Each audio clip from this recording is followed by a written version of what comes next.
Hello my dear student, आज आपण late embryonic development या लास्ट पॉइंट मधला प्लासेंटा हा पॉइंट घेणार आहोत.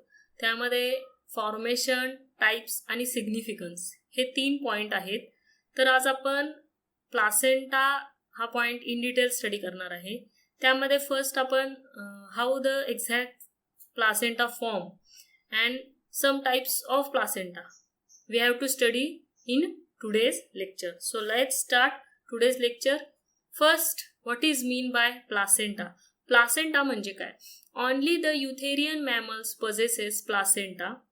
The human placenta is a discoidal, hemochorial and decidual. Actually तिने खाली टाईप दिलेले आहेत. त्याच्यामध्ये युथेरियन मॅमल जर तुम्ही कन्सिडर केलात म्हणजे when we see the classification of mammals, specially class mammals, तर क्लास मॅमल्सच्या अंडर कॅटेगरीज येतात. त्यामध्ये युथेरियन मॅमल्स, परत मार्सुपियल्स मॅमल्स आणि प्रोटोकॉर्डेटा. तर असे हे 3 जे मेंबर्स येतात. ठीक आहे, मोनोट्रिमेटा तर मोनोट्रिमेटा, परत युथेरियन आणि प्लासेंटल प्रोटो युथेरिया जे मॅमल्स आहेत त्यांच्यामध्ये शक्यतो प्लासेंटा प्रेझेंट असतो. Placenta is the cord like structure आणि ह्याच्यापासून नरिशमेंट काय होती त्या बेबीला मदरकडून मिळत असते.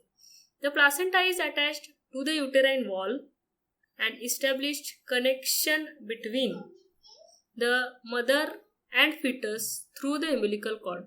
The placenta is attached to the uterine wall म्हणजे मदरच्या पोटामध्ये जी युटेरस असतो त्या युटेरसच्या वॉलला हे काय असतो, प्लासेंटा अटॅच असतो आणि तिथून हे न्यूट्रिएंट मिळत असतं त्या बेबीला. टिपिकल प्लासेंटा डेव्हलप कसा होतो बघा. 3 weeks after fertilisation small projection like appear the trophoblast layer of a blastocyst proliferate to from the chorionic villi. जे लास्टला आपण इम्प्लांटेशन प्रोसेस पाहिली त्या इम्प्लांटेशन प्रोसेसमध्ये आपल्याला कोरियोनिक विलाय तयार झालेले बघायला मिळाले, which are the finger like projection. हे फिंगर लाईक प्रोजेक्शन काय करतात, त्या युटरसमध्ये आत एम्बेड होतात आणि तिथून नरिशमेंट घ्यायला स्टार्ट करतात. एक्झॅक्ट तीच प्रोसेस ही प्लासेंटल डेव्हलपमेंटची तिथनं स्टार्टिंग आहे. एक्झॅक्ट फर्टिलायझेशन नंतर 3ऱ्या आठवड्यापर्यंत साधारण प्लासेंटा फॉर्मेशन सुरू व्हायला मदत होते. बरोबर, म्हणजे जेव्हा इम्प्लांटेशन प्रोसेस कंप्लीट होते तिथून प्लासेंटा फॉर्मेशन प्रोसेस स्टार्ट होते. Abundant in a decidua basal is called as a chorionic frondosum and develops into the placenta. Actually जेव्हा इम्प्लांटेशन प्रोसेस होते पूर्ण एम्ब्रियो जो युटेराइन वॉलच्या आत एम्बेड झालेला असतो तर त्यावेळेला जो एकदम आतला लेअर आहे युटेराइन वॉलचा त्याला आपण डेसिडुआ बेसलिस म्हणतो. तर तिथून काय होतात, कोरियोनिक विलाय तयार होतात, त्याला आपण कोरियोनिक फ्रंटोसम सुद्धा म्हणतात आणि त्याच्यापासूनच further converted into placenta. The villi under decidua capsular is less abundant and atrophy to form a chorionic leaf which later form a chorion. आपण amnion, chorion असे फॉर्म्स पाहिलेले आहेत. तर त्याच्यामध्ये जो कोरियॉन लेअर आहे हा तयार करण्यासाठी कोरियोनिक विलाय महत्वाचा रोल करतात. आणखीन काय आहे बघा त्याच्यात, chorionic villi erode the walls of maternal blood vessels and opens up to form a pool of maternal blood. आता मदरकडून फिटसकडे ब्लड सप्लाय होत असताना तर कशा पद्धतीने देणार आहे, मदरचं सर्क्युलेशन वेगळं असणार आहे आणि फिटसचं सर्क्युलेशन वेगळं असणार आहे आणि ह्या दोन्हीच्या मधली जी connecting link that is mean by the chorionic villi. ह्या कोरियोनिक विलाय सुरुवातीला प्रेझेंट असतात फिंगर लाईक प्रोजेक्शन, त्याचं कन्व्हर्जन नंतर प्लासेंटामध्ये होतं. Okay, few villi attached deeply into the decidua. जी युटेराइन वॉल आहे त्या युटेराइन वॉलला एकदम आतल्या बाजूला ह्या विलाय एकदम एम्बेड होतात आणि तिथून हे काय करतात, नरिशमेंट घेतात. याला आपण अँकरिंग विलाय सुद्धा म्हणतात की जे त्या ह्याच्यामध्ये घुसल्यामुळे त्याला एक सपोर्ट सुद्धा मिळतो. Placental circulation established by 17th day म्हणजे आपल्या बॉडीतलं जे बेबी आहे ते बेबीची डेव्हलपमेंट होत असताना त्याला जे ब्लड सप्लाय लागणार आहे त्या मदरकडून ही जी न्यूट्रिएंट देवाणघेवाणची पद्धत आहे स्वतः 17th डे मध्ये त्याचं सर्क्युलेशन कम्प्लीट होतं. सर्क्युलेशन मीन्स व्हॉट, की त्याचं ब्लड, त्या फिटसचं ब्लड मदरच्या ब्लडकडून न्यूट्रिशन घेऊन स्वतःचं सर्क्युलेशन करायला स्टार्ट होतं आणि हे कधी होतं, 7th डेला, फर्टिलायझेशनच्या 17th डेला. Placenta completely develop and functions by 10th week after gestation. Gestation म्हणजे प्रेग्नन्सीच्या वेळेमध्ये बरोबर 10th वीक पर्यंत प्लासेंटा तयार होऊन कंप्लीट झालेला असतो. इवन तो फंक्शनला सुद्धा लगेच तयार झालेला असतो. आता इथं जर तुम्ही डायग्राम भेटलात, फार छान डायग्राम आहे. It is a diagrammatic representation. Here is a uterus, there is a placenta like structure. आता हे जे तुम्हाला दिसतात विलाय लाईक स्ट्रक्चर, ओके, तर विलाय लाईक स्ट्रक्चर ह्या तुम्हाला इथं बघायला मिळतील. याला विलस सुद्धा नाव आहे. त्यानंतर डेसिड्युया, मगाशी आपण नाव ऐकलं. डेसिड्युया म्हणजे असा लेअर की ज्याच्यापासून जो बेबी आहे तो युटरस कडून न्यूट्रिशन घेत असतो, त्या लेअरला आपण डेसिड्युया म्हणतो. मायोमेट्रियम हा युटरसची वॉल आहे, ठीक आहे. umbilical cord, it is a tube like structure which gives nourishment from mother to the baby, okay. तर त्याला आपण नाळ जे म्हणतो that is a umbilical cord. amniotic fluid तुम्हाला माहिती आहे की बेबीच्या सराउंडिंगला प्रेझेंट असतं आणि तो काय करतो, जो प्रेशर अप्लाय होतं आपल्या पोटावरती किंवा डेव्हलपमेंट होत असताना, तर त्याला शॉक ॲब्सॉर्प्शन होण्यासाठी umbilical कॉर्डची गरज असते त्याला, ठीक आहे. तर आता व्हायरस वगैरे इथं काहीतरी दाखवलेलं आहे. ह्याचा अर्थ काय आहे की इथं काय होतं की कुठल्याही पॅथोजन्सची एंट्री त्या आतमध्ये केली जात नाही, म्हणजे त्या मदरच्या बेबीच्या बॉडीमध्ये केली जात नाही. तिथे सुद्धा प्रोटेक्शन तिथं होत असते. त्यामुळं व्हाईट ब्लड सेल्सचं सर्क्युलेशन सुद्धा तिथे जास्त प्रमाणात असते, म्हणजे तिथून नरिशमेंट घेत असताना चांगल्या प्रकारचंच नरिशमेंट त्या बेबीला जात असतं. आता इथं इन डिटेल प्लासेंटाचं स्ट्रक्चर आहे जास्त डीपली ह्युमनमधलं. इथं जर तुम्ही बघितलात तर काहीसं तुम्हाला कॅपिलरीजच दिसतात. म्हणजे placenta means what, it is a capillaries like structure. मग ह्या कॅपिलरीज दोन कडून आहेत, एक आईकडून तयार झालेला आणि दुसऱ्या बेबीकडून तयार झालेला. इथं तुमच्या लक्षात येईल इथं एक सेंटरला एक ट्यूब लाईक स्ट्रक्चर आहे, इकडं वरती एक ट्यूब गेलेली आहे आणि इथं त्याचे काय आहेत कनेक्शन्स आहेत, विलाय लाईक प्रोजेक्शन आहेत, ठीक आहे. आणि वरती तुम्हाला काहीशे स्ट्रक्चर्स दिसतात. आता हा जो दिसतो that is a fetal circulation, म्हणजे मदरकडून बेबी जेव्हा ब्लड घेतं किंवा ब्लडमध्ये न्यूट्रिएंट घेतं तर ते इथून वरती जातं. म्हणजे हा कशाचा पार्ट झाला, umbilical कॉर्डचा पार्ट झाला, ठीक आहे. हा जो पार्ट आहे हा पार्टमध्ये तुम्हाला व्हेनस आणि आर्टरीजचा पार्ट बघायला मिळेल. आणि इथं जे खाली जो रिजन आहे हा मदरच्या युटेरसच्या आर्टरीज आणि व्हेन्सचं एंडिंगचा रिजन आहे. मदरच्या युटेरस मधल्या आर्टरीज आणि व्हेन्सच्या एंडिंगचा रिजन हा इथं आपण नोटीस करतो, ठीक आहे. तर असा काहीसा तुम्हाला व्हेन्स लाईक स्ट्रक्चर, आर्टिक्युलेशन लाईक स्ट्रक्चर तुम्हाला प्लासेंटाचं बघायला मिळेल. आता आपल्याला तुम्ही स्ट्रक्चर बघितलं, त्याचं डेफिनेशन बघितलं, आता आपण त्याचे टाईप्स बघणार आहे. टाईप्स जरा जास्त इन डिटेल आहेत, आपण स्टेप बाय स्टेप बघूया. आता जो फ्लो चार्ट तुम्हाला दिसतोय तो तुम्ही वहीमध्ये लिहून काढायचा आहे. पहिला जो टाईप आहे त्याच्यामधला on the basis of mode of implantation. Mode of implantation means what, तो एम्ब्रिओ युटेरसमध्ये कुठल्या पोझिशनला अटॅच झालेला आहे, त्या वॉलमध्ये कुठल्या रिजनला तो इम्प्लांट झालेला आहे. So we call it is a mode of implantation. Implantation process पाहिलेली आहे आपण. तर प्लासेंटा मोड ऑफ इम्प्लांटेशनच्या बेसवरती 3 टाइप्स पडतात. First one is a superficial, second one is a eccentric and third one is a interstitial. सुपरफिशियलमध्ये जे examples आहेत, एक्झाम्पल सुद्धा फार महत्त्वाचे आहेत. तुमची परीक्षा फिलिंग जी मल्टिपल चॉईस बेस्ड असणार आहे त्यामध्ये तुम्हाला ह्याचे एक्झाम्पल्स चांगले पाठ करायचे आहेत. जेवढे मी देतोय तेवढे तुमच्या लक्षात असू द्या.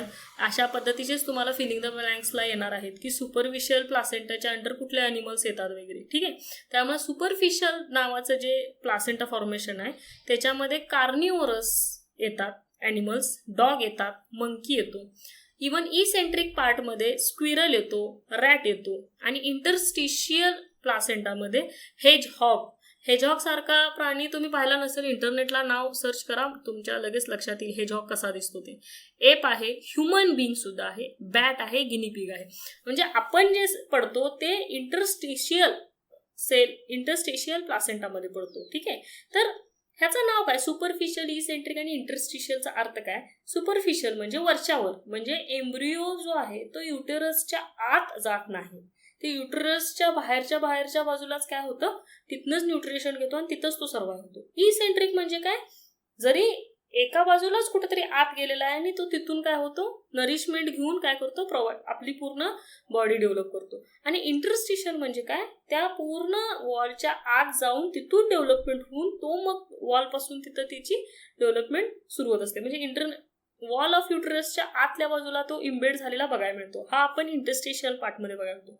म्हणजेच काय, on the basis of mode of implantation मध्ये आपण 3 टाईप पाहतो प्लासेंटाचे. First one superficial, second eccentric, third interstitial. In the superficial there are examples of carnivorous, dog and monkey. Carnivorous या अंडर जेवढे काही अॅनिमल्स येतात ते सगळे सुपरफिशियलच्या अंडर येतात.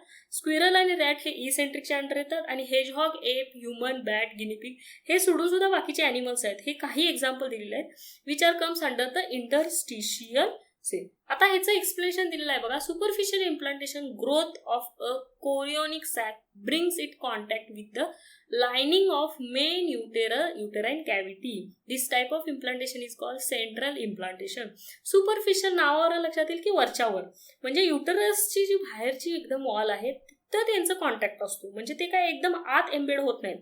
आता आपण थोडासा पार्ट इम्प्लांटेशनचा बघितलेला आहे, त्यामुळे तुम्हाला सुपरफिशियल, इसेंट्रिक आणि इंटरस्टिशियल इम्प्लांटेशन कसं असतं ह्याच्यापेक्षा इम्प्लांटेशन प्रोसेस काय आहे, युटरसच्या वॉलच्या आत कसा तो एम्ब्रिओ जातो आणि इम्प्लांट होतो, ह्या बेसवरतीच आपल्याला हे प्लासेंटाचे टाइप्स बघायचे आहेत. पहिलं सुपरफिशियल म्हणजे फक्त युटरसच्या वॉलला टच केलेलं असतं. हा, दुसरा आहे इसेंट्रिक मध्ये the chorionic sacs lies for a time in a fold or pocket which loses off from the main cavity. आता इथं काय पॉकेट सारखं स्ट्रक्चर तयार होतं, म्हणजे थोडासा आत जातो आणि थोडासा बाहेर असतो आणि तिथं एक पाऊच तयार झाल्यासारख्या रिजनमध्ये ही इम्प्लांटेशन प्रोसेस झालेली असते. आणि थर्ड पार्ट जो इंटरस्टिशियल आहे, the chorionic sacs penetrates into the substance of the uterine lining. म्हणजे आपण जे कोरियोनिक विलाय बघितल्या एकदम आतल्या बाजूला तो एम्ब्रिओ आत जाऊन तिथं विलाय तयार करून मग तो एम्ब्रिओ तिथनं ग्रो होतो. तर अशा प्रकार आपल्याला इंटरस्टिशियल इम्प्लांटेशन मध्ये बघायला मिळेल. आणखीन टाइप्स आहेत, हे बेसिक टाइप्स आहेत. पहिले जे बघितलात ते इम्प्लांटेशन प्रोसेसच्या टाइप्सनं, आत्ता जे बघताय ते based on origin of villi. Villi means एम्ब्रिओमध्ये जेव्हा हा बेबी जो एखादा असतो तो कोरियोनिक विलाय तयार करतो, राईट. आणि हे विलाय त्या युटरसमध्ये कसे अटॅच आहेत किंवा त्या तिथं इम्प्लांटेशन म्हणजे त्याची अटॅचमेंट त्या युटरस बरोबर कशी आहे कोरियोनिक विलायशी, त्याच्या बेस्डवरती हे इन डिटेल क्लासिफिकेशन आहे. ह्याचा सुद्धा चार्ट तुम्हाला काढायचा आहे, फार महत्वाचा आहे. First one is a placenta based on 2 types. First one is a yolk sac placenta. Another one is a allantochorionic placenta. Yolk sac placenta मध्ये आपण in detail chick embryo study केलेला आहे. चिक एम्ब्रिओ मध्ये तुमच्या लक्षात येईल की योक पासून तो प्लासेंटा कसा तयार होतो, छोटेसे ट्यूब लाईक स्ट्रक्चर तयार होतो. अलेंटोकोरियक प्लासेंटा मध्ये आपण अलेंटॉइक रिजन आणि कोरियोनिक रिजन या दोन्ही पासून प्लासेंटा तयार होतो, जो आपल्या बॉडीमध्ये प्रेझेंट असतो. आपल्या बॉडीमध्ये जो इम्बिलिकल कॉर्ड किंवा जो प्लासेंटा तयार होतो त्याचा प्रकार आपला अलेंटोकोरियोनिक मध्ये येतो. अशा इंडिव्हिज्युअल्स मध्ये योकचं कंटेंट फार कमी असतं, ठीक आहे. त्यानंतर ना अलेंटोकोरियोनिक योक सॅकचा काही प्रश्नच नाही. योक सॅकमध्ये फक्त योक असतो, तो जास्त अमाऊंटमध्ये असतो आणि तिथून न्यूट्रिशन घेऊन त्याची डेव्हलपमेंट आहे ती कम्प्लीट केली जाते. पण अलेंटोकोरियकमध्ये मात्र काय होतं की आपल्याला भरपूर प्रकार बघायला मिळतात. म्हणजे विलाय जे मायक्रो प्रोजेक्शन्स आहेत त्याचं प्रमाण किती आहे आणि ते कुठं अटॅच होतात त्याच्या बेसवरती काय होतं, ही प्लासेंटा प्रोसेस, प्लासेंटा कुठं तयार व्हायचं हे डिपेंड असतं. तर ह्याच्यामध्ये मुळात 3 प्रकार पडतात. First one is a non deciduous, deciduous and third contra deciduous. ठीक आहे, non deciduous, deciduous, contra deciduous. Non deciduous again divided into main 3 parts. Diffuse non deciduous placenta, cotyledonary non deciduous placenta, intermediate non deciduous placenta. आता ह्याच्यामध्ये पहिल्यात diffuse प्लासेंटामध्ये horses येतात, horse आणि pigs. कॉटिलिडोनीमध्ये ruminants येतात, ओके. इंटरमिडिएटमध्ये जिराफ येतो. तर हे 3 कॅटेगरी झाल्या. त्यानंतर डेसिड्युअस प्लासेंटामध्ये परत 3 टाइप्स पडतात. The first one is a zonary, zone असतो त्यांचा. It comes under example dogs and cats. त्यानंतर डिस्कॉर्डलमध्ये प्रायमेट्स अँड रोडंट्स येतात आणि मेटाडिस्कॉर्डलमध्ये ह्युमन बिंग, म्हणजे ह्युमन बिंग सुद्धा तरी सुद्धा ह्याच्यामध्ये वेगळा टाईप आहे. आणखी एक प्लासेंटाचा टाईप आहे which based on histology. Histology म्हणजे जे आपण टीएस घेतो, म्हणजे टीएस म्हणजे ऍक्च्युली कशाचा की युटेरसचं जे सर्क्युलेशन आहे त्या सर्क्युलेशनच्या बेसवरती मदर आणि फिटस थ्रू सर्क्युलेशन कसं होतं त्याचे जे लेयर्स आहेत त्याच्या थ्रू सेक्शन घेतला जातो आणि तिथल्या सेक्शनमध्ये काय प्रेझेंट आहे आणि काय नाही ह्याच्या बेसवरती जे हिस्टॉलॉजिकल टाइप्स पडतात. हिस्टॉलॉजी म्हणजे सेक्शन स्टडी करत त्याचे टाइप्स आपण स्टडी करतो. So it is a based on histology. ह्याच्यामध्ये परत 4 ते 5 पार्ट्स होतात, ते आपण मात्र नेक्स्ट लेक्चरला बघणार आहे. प्लासेंटाचा जो आत्ताचा टाईप मी सांगायला लागलोय बेस्ड ऑन हिस्टॉलॉजी, तो आपण नेक्स्ट लेक्चरला बघणार आहे. आणि त्या लेक्चरमध्ये आपण त्याचे फंक्शन सुद्धा बघणार आहे, फंक्शन्स ऑफ प्लासेंटा. ते सुद्धा तुम्हाला फिलिंग द ब्लँकसाठी महत्त्वाचं आहे. आत्ताच्या लेक्चरमध्ये आपण डेसिड्युअस नॉन डेसिड्युअस कव्हर करणार आहे. ठीक आहे. First we see that is a yolk sac placenta आणि ॲलेंटोकोरियाक प्लासेंटा. ह्या 2 डायग्राम फार महत्त्वाचे आहेत. फिलिंग तुम्हाला नोटबुकमध्ये लिहून काढायच्या आहेत, ड्रॉ करायच्या आहेत. तर पहिली जी डायग्राम आहे योक सॅक प्लासेंटा यामध्ये आणि ॲलेंटोकोरियानिकमध्ये तुम्हाला सरळ लक्षात येईल. योक सॅकमध्ये जसं चिक एम्ब्रिओमध्ये तुम्ही एम्ब्रिओ बघितला, एम्ब्रिओ वरच्या साईडला डेव्हलप होत असतो आणि जसा जसा योक आजूबाजूला आहे तसे तसे हे काय होतात, आर्टरीज व्हेन्स तयार होतात आणि इथं जो स्ट्रक्चर तयार करतात त्याला योक सॅक प्लासेंटा म्हणतो आपण. ॲलेंटोकोरियानिकमध्ये मात्र काय होतं की बेबी पासून युटेरस रिजन पर्यंत एक स्ट्रक्चर तयार होतं, त्याला ॲलेंटॉइस रिजन आणि कोरियॉन रिजन म्हणतो. आणि त्या रिजन पासून तिची जी अटॅचमेंट आहे ती त्या युटेरस वॉलला असते आणि तिथून तिची डेव्हलपमेंट होत असते. So we called it as allantochorionic. तर ह्याच्यामध्ये बेसिकली आपण काय बघणार, नॉन डेसिड्युअस प्लासेंटा, इव्हन त्याला आपण सेमी प्लासेंटा सुद्धा म्हणतो. In most of the mammals the implantation is a superficial, that is the blastocyst lies in the cavity of a uterus in the contact with the uterine wall. ह्याच्यामध्ये काय होतं की implantation process त्या uterus वॉलच्या एकदम कॉन्टॅक्टशी related, म्हणजे जवळजवळ असते. The contact may be made more intimate by a surface of a blastocyst by forming finger like outgrowths.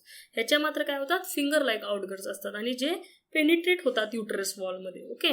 तर हे जे फिंगर लाईक आउटग्रोथ असतात हे ट्रोपोब्लास्ट पासून तयार होतात. हे आपण इम्प्लांटेशनमध्ये इन डिटेल पाहिलेलं आहे. Okay. The latter on the connective tissue and blood vessels invade the outgrowth, म्हणजे त्याच्यापासून तिची डेव्हलपमेंट स्टार्ट होते. These outgrowths are called as a chorionic villi. हे सुद्धा पाहिलेलं आहे आपण. The blood vessels of a chorionic villi are the branches of allantoic blood vessels. In case of chorioallantoic placenta, the chorionic vitelline placenta, vitelline blood vessels gives their branches to the chorionic विलाय. म्हणजे जो placenta through आपण काय करतो, blood through जे काय nourishment आहे मदरकडून बेबीला मिळत असतं, राईट. तर हे मिळत असताना सर्क्युलेशन सुद्धा वॉटरचं म्हणा किंवा ब्लडचं म्हणा, हे सर्क्युलेशन तिथं सुद्धा होत असते. सर्क्युलेशन थ्रूच ब्लड थ्रू न्यूट्रियंट म्हणा, वेस्ट मटेरियल असं एक्सचेंज वगैरे होत असतं. तर हे होत असताना तिथं जे व्हायटेलाइन मेम्ब्रेन आहे त्याच्यापासून आणि तिथं कोरियोनिक विलाय जे तयार होतात ह्याच्यापासूनच जो प्लासेंटा तयार होतो याला आपण कोरियो ॲलेंटॉइक प्लासेंटा असं म्हणतो. At the time of birth when the parturition separates the fetus and its membranes from the mother's body occurs, the chorionic villi are simply drawn out by depressions in the wall of the uterus, and thus maternal and fetal tissue are separated without further damage of the uterine wall and no bleeding occurs. बऱ्याच वेळा आता आपण असं म्हणतो की human बिंगमध्येच menses होतात का, बाकीच्या ॲनिमल्समध्ये का होत नाहीत. ह्याचा अर्थ काय आहे की बाकीच्या ॲनिमल्समध्ये काय होतं की युटरस आहे त्यांच्यामध्ये आणि त्या युटरसमध्ये काय होतं, त्या युटरसमध्ये फिंगर लाईक प्रोजेक्शन कुणाचे तर त्या बेबीचे फिंगर लाईक प्रोजेक्शन तयार होतात आणि त्या युटरसच्या आत जातात, घुसतात. आणि जेव्हा हा बेबी पार्च्युरेशन पिरियडमध्ये येतो, म्हणजे जेव्हा हा बेबी त्या मदरच्या बॉडीच्या बाहेर येत असतो त्यावेळी ते फिंगर लाईक प्रोजेक्शन फक्त बाहेर निघतात आणि तिथून तो बेबी बाहेर होतो. अशी केस ह्युमन बिंगमध्ये होत नाही. म्हणून ह्युमन बिंगमध्ये ब्लिडिंग हा प्रकार असतो, बरोबर आहे. कारण की आपल्या प्रत्येक मंथमध्ये ते जे युटराइन वॉल आहे ती निघून जाते आणि नवीन युटराइन वॉल तयार होते. म्हणून ह्युमन बिंगमध्ये ब्लिडिंग होतं, बाकीच्या ॲनिमल्समध्ये ब्लिडिंग होत नाही शक्यतो. The type of placenta is called non deciduate or non deciduous placenta. म्हणजे ज्यांच्यामध्ये ब्लिडिंग होत नाही त्यांना, किंवा जेव्हा बेबी बॉडीच्या बाहेर येत असतं तेव्हा ब्लिडिंग होत नाही, बेसिकली आपण हे बघतोय.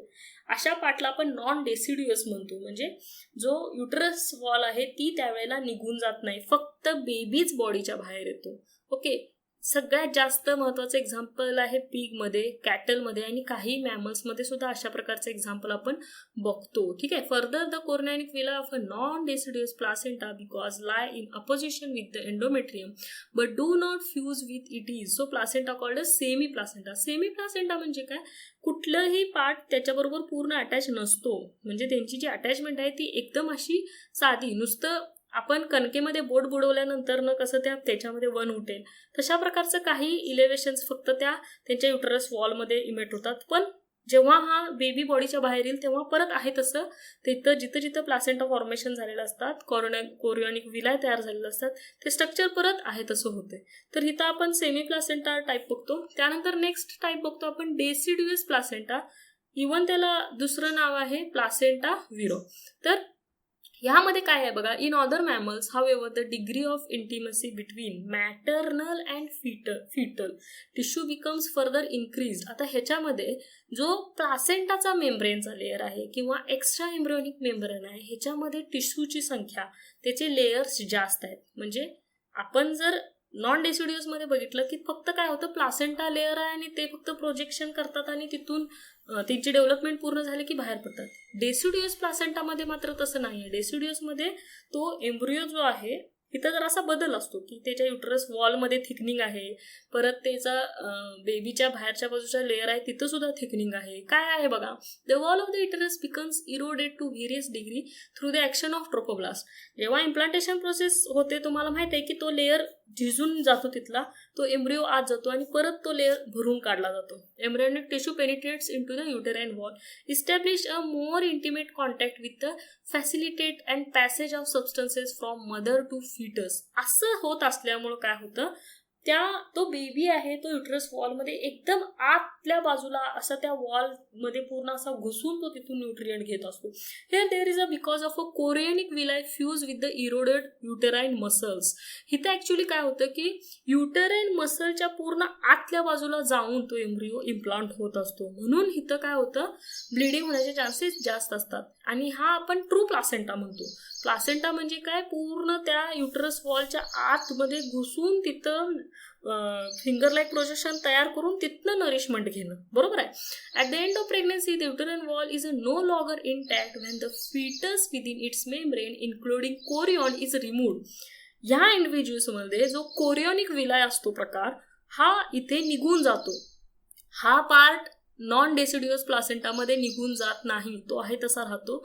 इथं मात्र काय होतं, तो जे फिंगर लाईक प्रोजेक्शन तयार झालेले असतात ते मात्र आहेत तसे राहत नाहीत, इथं निघून जातात. Okay, more or less extensive haemorrhage from the uterine wall injures. बऱ्याच ॲनिमल्समध्ये, फक्त ह्युमन बिंगमध्येच असं नाही, बऱ्याच ॲनिमल्समध्ये at the time of at the time of pregnancy म्हणा किंवा प्रेग्नन्सी डिलिव्हरीच्याच वेळेला ब्लिडिंग होण्याचे चान्सेस जास्त असतात. का तर युटेराइन वॉलमधनं ते काय होतं, पूर्ण डेसिड्युअस लेअर आहे तो निघून जातो, कोरियॉनिक विलायचा लेअर निघून जातो. At the birth when such a placenta is discharge the uterine lining also tears away from some bleeding. काहीचं ब्लिडिंग, सगळ्याच इंडिव्हिज्युअलमध्ये सेम ब्लिडिंग होते असं नाही, काही ॲनिमलमध्ये थोड्याफार प्रमाणात ब्लिडिंग होतं. Such type of placenta found in a higher eutherian animals, ह्याच्यामध्ये आपण सुद्धा येतो. ठीक आहे. The maternal tissue which are expelled at the birth in case of deciduous placenta are called deciduae. म्हणजे ज्या एनिमल्समध्ये बाहेर येताना ब्लिडिंग होतं किंवा ती वॉल इरोड होऊन बाहेर येते, ती वॉल सुद्धा निघते, अशा ॲनिमल्सचं क्लासिफिकेशन डेसिड्युअस प्लासेंटाच्या अंडर येतं. The hemorrhage at the parturition is normally stopped by some mechanism are serve as expulsion of a newborn. जेव्हा न्यूबॉर्न बेबी बॉडीच्या बाहेर येईल त्यावेळेला काय होतं, थोडंसं ब्लिडिंग ह्या ॲनिमल्समध्ये होतं. The contraction of the muscular wall and the uterus constricts the blood vessels and thus slow down the flow of blood until clotting of a blood stops the hemorrhaging altogether. जेव्हा युटरसची wall rupture होऊन हे layer जेव्हा बॉडीच्या बाहेर येतो, simultaneously युटरसची wall जी असते ती सुद्धा काय होते, कॉन्ट्रॅक्शन रिलॅक्सेशन करत असते. या स्टेजला त्या इंडिव्हिज्युअलला बॉडीच्या बाहेर टाकायचं असतं, राईट, म्हणजे त्या मदरच्या बॉडीच्या बाहेर टाकायचं असतं. तर ते टाकत असताना काहीशा प्रमाणात युटरसची वॉल सुद्धा टिअरिंग होत असते. आता तिसरा जो पार्ट आहे कॉन्ट्रा डेसिड्युअल प्लासेंटा, इथून पुढचं जे आहे ते आपण नेक्स्ट लेक्चरला बघूया. Okay, thank you student.